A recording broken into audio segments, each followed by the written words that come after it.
gepraat van die flossie. Nikkie, jy het 'n oulike flossie storie en jy moet sommer vir die mense sê, wat is 'n flossie, vir die wat nie weet nie, asseblief. Want die flossie is wat, as jy grens gaan, dan land jy onder andere in Grootfontein, maar as jy Oudtshoorn gaan, is vir ons dan sê die grens al begin. Odangwa is maar die plek, as jy grens gaan, allemaal eindig op Odangwa. En as gevolg van veiligheidsmaatreëls moet jy verstaan dat as jy hoog in die lug is, dan draai die flossie met 2 draaie, dat val 100 meter beslag. Daar sit dit 'n bietjie aan. Maar 2 draaie gaan hoog in die lug en dan staan jy met die dinge op die vloer. So alles wat daar is, val vir my uit, ek klim net weer terug. En ek kan onthou dat ek en my man het gaan kuier in Pretoria en die 2 Maltese hondjies hier saamgegaan het, en dis ons is 'n kinders.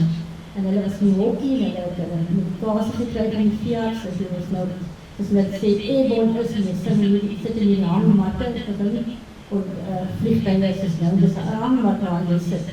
En toe stuur my man die sleutel af, en die hokkie word opgesluit, en hier kom die sleutel terug, en Maltese met 'n pink kombersie, en aan die ander kant, want die sit knie aan knie, kom daar nog 'n Maltese, met 'n geel kombersie, en dan sit hulle by ons tot voor die flossie nou weer land.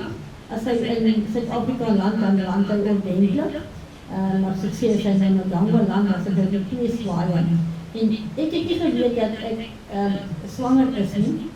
En ek was saam met 'n tandarts wat so pas getroud is. Ons is daar Grootfontein om al die kinders te vat om die ortodontis te sien. En toe ons die middag nou terugkom, dan praat hulle van air-pockets. Dan skit daai die flossie C130, hy val soms so 'n paar meter op 'n slag. Jy het nie swanger te wees nie. Ek het nog nie geweet ek is swanger.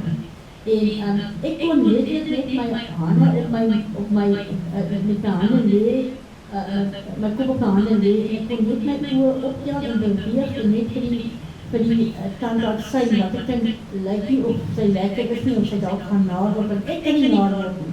As ek naarword, dan gaan al die kinders naarword, en dan is die een groot gemors. En toe daai vliegtuig sy 2 draaie gee, toe het regtig alles binne in my uitgeval en weer teruggeklim. En ek het uitgeklim en met opsmedie daar gestaan en sê, "Hallo suster, hoe gaan met jou?" En ek gooi my tas net daar neer en sê vir my so dat my tas uitsit en ek stap nou huis toe. En hy vat die tas aan die hospitaal toe sien, jy moet weer maar, kaptein gooi sy die tas op die ander baan en sy stap huis toe. Hy sê, "Nee, dit is sy nie. Sy is baie onafhanklik en sy gooi die tent en sy sal die tas vat en sy sal self dra." Die sê, "Ja, moet groot fout wees en ek het in die volgende oggend nou hier ingestuur en kom ek daar agter, maar ek is nou swanger gewonder.